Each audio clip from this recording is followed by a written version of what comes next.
MPPSC 2019 civil services exam के परिणाम घोषित हो चुके हैं, जहां परिणाम घोषित होने के बाद पीएस कोचिंग संस्थान से चयनित अभ्यर्थियों ने संस्थान के एमडी से मुलाकात कर उनका आशीर्वाद लिया। जहां कोचिंग संस्थान मिलने पहुंचे सभी चयनित अभ्यर्थियों को एमडी ने बधाई दी और उनके उज्जवल भविष्य की कामना की। जानकारी के लिए बता दें कि पीएस कोचिंग संस्थान पिछले 29 वर्षों से शिक्षा के क्षेत्र में काम कर रही है और इन 29 वर्षों में कई छात्र और छात्राएं सिविल सर्विसेज में चयनित होकर बड़े बड़े पदों पर नियुक्त हैं और अपनी सेवाएं दे रहे हैं। एमपीएससी 2019 का परिणाम घोषित हो गया है और इस वक्त हमारे साथ पीएस एकेडमी के वे होनहार छात्र मौजूद हैं जिन्होंने अच्छे मार्क्स के साथ पर अपना सिलेक्शन करवाया है। जी, आपका नाम? जी, मेरा नाम मयंक मिश्रा है। मयंक, मेरा पोस्ट नायब तहसीलदार में हुआ है 2019 में। अब आप नए तहसीलदार होने जा रहे हैं, कैसा लग रहा है? सर, सबसे पहले तो बहुत अच्छा लग रहा है चूँकि ये रिज़ल्ट बहुत साल से पेंडिंग था, तो पहली अनुभूति तो यही है, हम बहुत संतुष्ट हैं और एक अच्छा भाव है। लेकिन मेन चीज़ ये आती है कि सबके बीच में आपने कड़ी मेहनत की, पढ़ाई की, तो कैसा ये सफ़र रहा है यहाँ तक? ये सफ़र बहुत अच्छा था और बहुत चैलेंजिंग भी था क्योंकि 2019 में की ये भर्ती थी जिसका प्रीलिम्स 2020 में हुआ। उसके बाद से लेके इस एग्ज़ाम की डिफरेंट स्टेजेस डिफरेंट ईयर्स में हुई, तो इस बीच बहुत सारे डिफरेंट थॉट्स आते थे और उसमें खुद को फोकस्ड रखना और नेक्स्ट स्टेज के लिए खुद को तैयार रखना, साथ में अलग अलग प्रेशर झेलना। तो it was challenging but in the end it is beautiful. जी, मैम आपका नाम? प्रत्याशा रघुवंशी। मैडम, किस पोस्ट पे सिलेक्शन हुआ है आपका? मेरा सिलेक्शन असिस्टेंट कमिश्नर कोऑपरेटिव पे हुआ है। अब आपका सिलेक्शन हो गया, इसके पीछे आप क्या मानते हैं, किस तरह की कड़ी मेहनत थी, किन लोगों का वो सहयोग? सर, सबसे पहला सपोर्ट तो अपनी फैमिली का ही है जिन्होंने मुझे भरोसा करके इंदौर भेजा, और दूसरा मैं पीएस एकेडमी का नाम लेना चाहूँगी। हमारे सर पीएस सर और कीर्ति मैम, उनसे मुझे हर तरह का सपोर्ट मिला है क्योंकि ये जर्नी बिल्कुल भी आसान नहीं थी। तो एक स्टूडेंट के लिए इंदौर में रहना इतने साल, उसके बाद मैं मेहनत करके मैं पीएस एकेडमी और अपनी पूरी फैमिली को उसका श्रेय देना चाहूँगी। पीएस एकेडमी में रहकर पढ़ाई की, यहाँ के टीचर्स थे, सब ने आपका सहयोग किया, आज आप एक अच्छी जगह पहुँच रहे हैं। इस सब के बीच में सबसे कड़ी मेहनत और परिवार का एक सहयोग, क्या आपको ऐसा लगा कि कभी किसी चीज़ की मतलब आप कहीं ऐसा लगा किसी तरीके का प्रेशर हो या उस प्रेशर से निकाल किसने किया? जी, प्रेशर तो काफ़ी था क्योंकि एग्ज़ाम थोड़ी सी लेट रिज़ल्ट आया हम लोगों का। उसमें सबसे बड़ा योगदान, चूँकि आप घर पे रहते हैं पूरे समय, तो सबसे पहले तो जो आपके परिवार वाले हैं उनका बहुत बड़ा योगदान होता है। और बाकी सपोर्ट तो बाकी सब जगह से मिल जाता है, लेकिन जो इमोशनल सपोर्ट होता है वो परिवार, गुरुजन जो हमारे हैं वो, और जो अच्छे दोस्त होते हैं वो लगातार आपके संपर्क में रहते हैं, आपको बढ़ावा देते हैं, आगे बढ़ने की प्रेरणा देते हैं, तो उनके सहयोग से ही ये सब पॉसिबल हो पाता है। किस पोस्ट पे सिलेक्शन हुआ आपका? जी, मेरा असिस्टेंट डायरेक्टर इंडस्ट्री पे हुआ है। अब आप सिविल सर्विस में अपनी सेवाएं देने जाएंगी, तो एक सोच होती है, एक थिंक होती है, अभी हम किस तरीके से वहाँ काम करेंगे, किस तरीके का मौका? जी सर, जब भी मौका मिलेगा सर, तो जनसेवा में हमें कार्य करना है। जो भी कार्य दिए जाएंगे शासन प्रशासन की तरफ से, उसके अनुसार सर कार्य किया जाएगा। आपका नाम? सर, मेरा नाम नैन्सी रघुवंशी है। नैन्सी जी, कड़ी मेहनत के बाद में आज उसका फल मिला है ना? उस फल की बात करें तो अब जब आपको सेवाएं देने का मौका मिलेगी, एक लड़की भी होने के नाते क्या प्राथमिकता रहेगी उन सारी चीज़ों की? सर, जैसे मेरी प्राथमिकता है, पहली तो यही होगी अपनी ड्यूटी को पूरी ऑनेस्टी के साथ करना। जो भी मेरे को काम दिए जाएंगे उनको बहुत अच्छे से परफॉर्म करना, एक प्रोएक्टिवनेस के साथ काम करना, तो सर यही रहेगा। पढ़ाई के साथ साथ हर चीज़ होती है, एक लड़की को सारी चीज़ें फैस भी करनी होती है। इस पूरे परिणाम और इस पढ़ाई के बीच में कभी कुछ ऐसी कंडीशन बनी थी कि जहाँ कभी सोचा हो कि अरे यार अभी कैसे होगा? हाँ सर, क्योंकि ये एग्ज़ाम 2019 का है और 19 से चला आ रहा है और उसका फाइनल रिज़ल्ट 23 में आया है, तो इस पीरियड में पूरे 5 साल का पीरियड था, तो बहुत सारी ऐसी सिचुएशन थी जहाँ लगा कि यार अब छोड़ देना चाहिए, अब नहीं हो पाएगा, कि कुछ और कर लेते हैं। इसके बाद जब ये थिंकिंग आती थी और आपने जैसे ही फिर सोचा यार अब क्या करें, तो उस समय किन लोगों का सपोर्ट था कि आपको उन्होंने कहा नहीं होगा?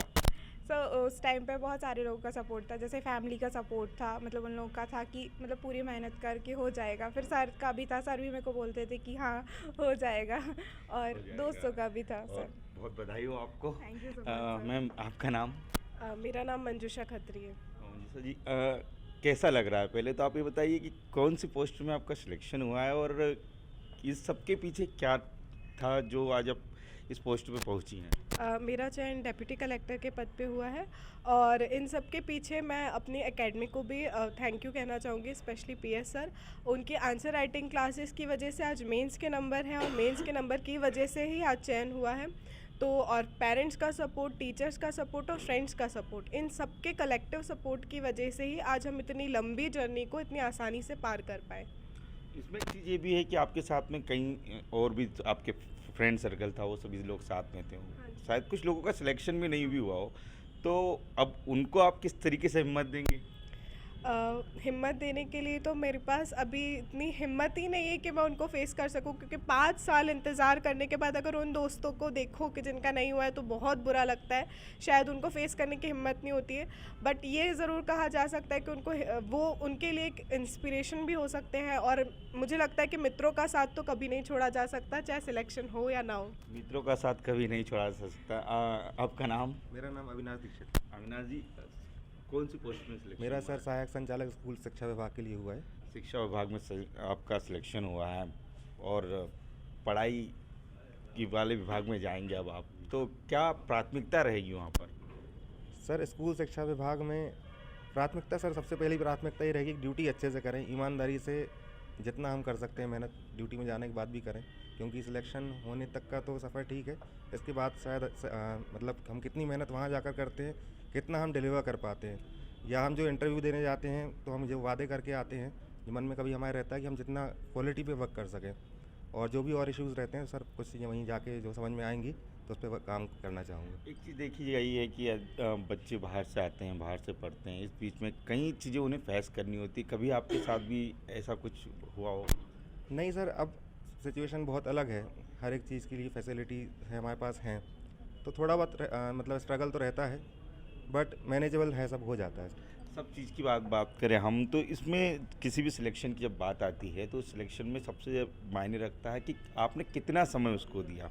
पहले तो मैं आपका नाम जानना चाहूँगा। सर मेरा नाम अर्पित पवार है। और कौन सी पोस्ट में आपका selection? मेरा सिलेक्शन नायब तहसीलदार की पोस्ट हाँ, तो पे। अर्पित जी, सबसे बड़ा सवाल यही होता है कि एक बच्चों के अंदर हमेशा एक चीज़ रहती है, यार अब कितना पढ़ना है, कितना नहीं पढ़ना है, कितनी मेहनत करनी है।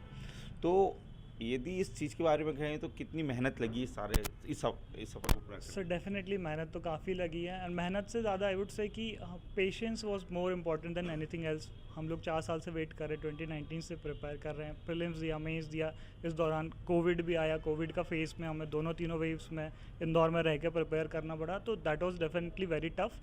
बट अगर हम कंसिस्टेंटली रहते हैं और कंटिन्यू करते हैं इस जर्नी को, तो at the end of the day result मिलता है, and that is also positive, हमें पॉजिटिव रिजल्ट भी देखने मिलता है। आपका नाम? शुभम राजपूत सर। शुभम भाई, किस तरीके से सारी चीज़ें आपको मिली? आज आप कौन सी पोस्ट में सिलेक्शन हुआ पहले? Sir assistant director in industry. Industry. अब इस इंडस्ट्री को समझना है डायरेक्टर बनकर, तो कैसा लग रहा है? सर बहुत बढ़िया लग रहा है सर, ये खुशी तो शब्दों में बयान नहीं कर सकती, क्योंकि मैं 17 से तैयारी कर रहा हूँ, तो काफ़ी टाइम हो गया था, तो डेफिनेटली इसका सारी चीज़ें के बाद एक खुशी आपके चेहरे पर अलग ही दिख रही है आज। और इसमें हम ये भी जानना चाहेंगे कि शुभम भाई, किस तरीके से सारी जर्नी रही है, आज यहाँ तक पहुँचे हैं, किन किन लोगों का सहयोग था और सपोर्ट मिला है आपको? सर निश्चित तौर पे मम्मी पापा, अपने गुरुजन और दोस्तों का सर, उनने बहुत ही हेल्प की, क्योंकि ये पेपर 19 में हो चुका था और 19 से 23 साल 4 साल हो गए हैं। हमारा रिजल्ट की 19 का आया है।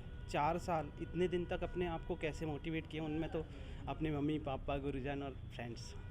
पीएस एकेडमी में सर से जो दिख रहा है हमें कि जिस मैं तरीके कुछ से बोलना चाहूँगा सर के लिए। सर मैं पहले दिन आया था, सर ने पूरी क्लास में ऑलरेडी सिलेक्टेड लड़के भी थे, उसमें पहले भी सिलेक्टेड लड़के, सर ने उठा के बोल दिए थे। मतलब सर में पता नहीं क्या है, मेरे को नहीं पता, और उससे मैं नायब तहसीलदार बनने आया था सर लेकिन सर ने इतना मोटिवेट किए कि मैं आज उससे काफ़ी अच्छी पोस्ट ले ली हूँ। देखो, कुछ बनने की जो खुशी होती है ना हर किसी के चेहरे पे।